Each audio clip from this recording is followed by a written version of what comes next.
In today's video, I'm going to teach you how to rate Udemy courses. Before we begin, make sure you're signed into Udemy on a desktop browser so you can follow along smoothly.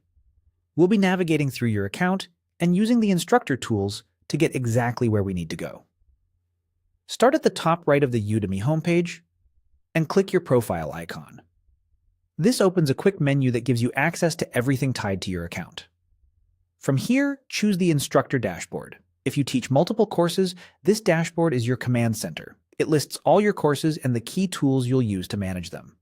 Next, find the course you want to work with and click Manage Course. This opens the course's management area with a sidebar of settings. Take a moment to confirm you're in the correct course by checking the title at the top. Keeping your changes targeted to the right course will save you time later.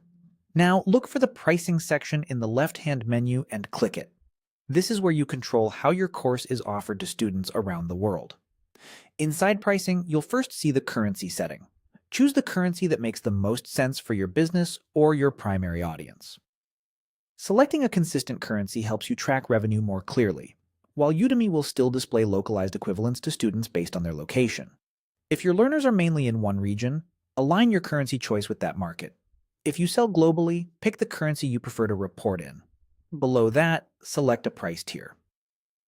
Udemy uses tiers rather than manual dollar amounts to keep pricing consistent across different countries and currencies.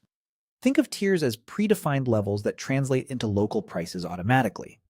Pick a tier that reflects the value of your course, considering the depth of content, the outcomes you promise, and how it compares to similar courses.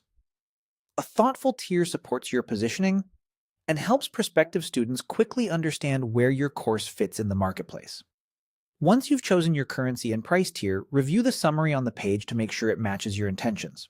It's a good idea to revisit this area periodically as your course grows, student feedback evolves, or your audience shifts geographically. That's it. You accessed your profile, entered the instructor dashboard, opened the course you want to manage, navigated to pricing, selected a currency, and chose the appropriate price tier.